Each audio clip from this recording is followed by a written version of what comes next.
கதை நேரம். தன்னம்பிக்கை கதைகள்.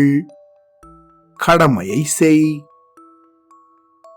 முன்னாடி ஒரு காலத்துல திருவண்ணாமலைக்கு பக்கத்துல புலியூர் அப்படின்னு ஒரு ஊர் இருந்துச்சு. அதுல எலிகேசி அப்படின்னு ஒரு மன்னர் ஆட்சி பண்ணிக்கிட்டு வந்தாரு. இந்த மன்னருக்கோ தன்னோட மக்கள் மேலையும் நாட்டோட வளர்ச்சி மேலையும் ரொம்ப அக்கறை இருந்துச்சு. அதனால தன்னுடைய நாட்டுக்கு வேலை செய்யறதுக்காக நிறைய பேரை நியமிச்சிருந்தாரு. அப்படியே தன்னுடைய அரண்மனைக்காகவும் வேலை செய்யறதுக்கு நிறைய பேரை நியமிச்சிருந்தாரு. இருந்தாலும் இந்த மன்னருக்கோ மனசுக்குள்ள ஒரு கவலை இருந்துகிட்டே இருந்துச்சு. ஆஹா, நம்ம நாட்டை பாதுகாக்கிறதுக்காக பல வீரர்களை நியமிச்சிருக்கோம்.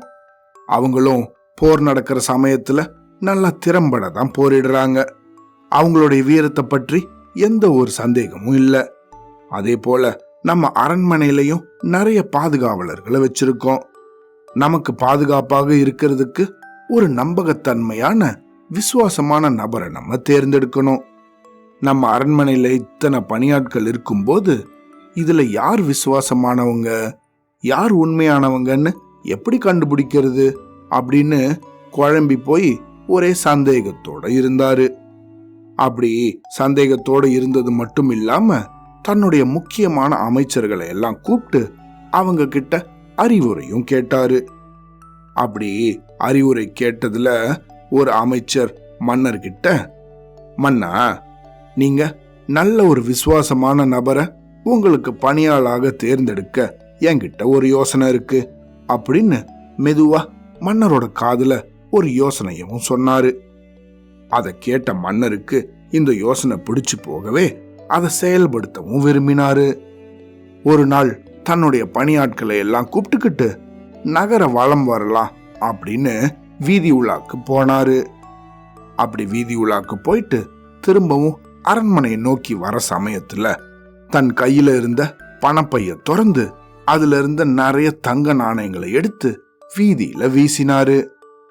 மன்னர் இப்படி தங்க காசுகளை வீதியில வீசுறத பார்த்ததும் தன் கூட இருந்த எல்லா பணியாட்களும் குடுகுடு குடுன்னு இந்த தங்க காசை எடுக்கிறதுக்காக ஓடிட்டாங்க.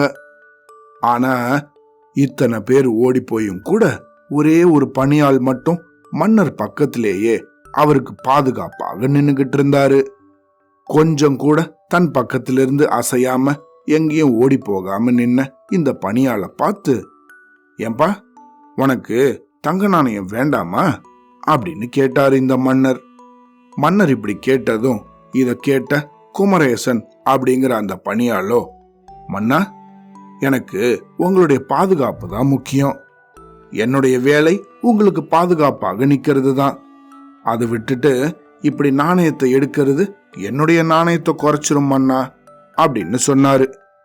இப்படி இந்த குமரேசன் சொல்லி முடிச்சதும் அதை கேட்ட மன்னரோ, ஆஹா, நம்ம ரொம்ப நாளாக எதிர்பார்த்துக்கிட்டு இருந்த விசுவாசமான ஒரு பணியாள் நமக்கு கிடைச்சிட்டாரு அப்படின்னு ரொம்ப சந்தோஷப்பட்டாரு.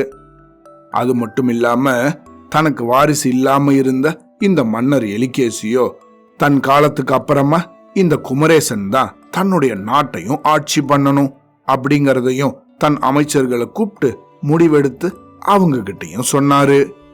மன்னர் இருந்த வரைக்கும் அவருக்கு பாதுகாப்பாக தன்னுடைய கடமைய கண்ணும் கருத்துமா செஞ்ச இந்த குமரேசனோ மன்னரோட காலத்துக்கு அப்புறமாவும் அந்த நாட்டை நல்லபடியா பாதுகாத்து அந்த மக்களுக்கு ஒரு நல்ல பாதுகாவலனாகவும் இருந்து நல்லபடியா ஆட்சி பண்ணாரு. இதுக்குதான் மகாபாரதத்துல கிருஷ்ணர் கடமையை செய், பலனை எதிர்பார்க்காதே அப்படின்னு சொல்லியிருக்காரு. இப்படி இந்த குமரேசன் தான் மன்னராவோம் அப்படிங்கிற பலனை எதிர்பார்க்காம தன்னுடைய கடமை என்னவோ அதை செஞ்சான்.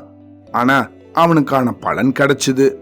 அது போலதான் நம்ம எல்லாரும் கூட நமக்கு என்ன கடமை, நம்மளோட கடமை என்ன அப்படிங்கிறது தெரிஞ்சு அதோட பலனை எதிர்பார்க்காம அதை நல்லபடியாக செய்யணும்.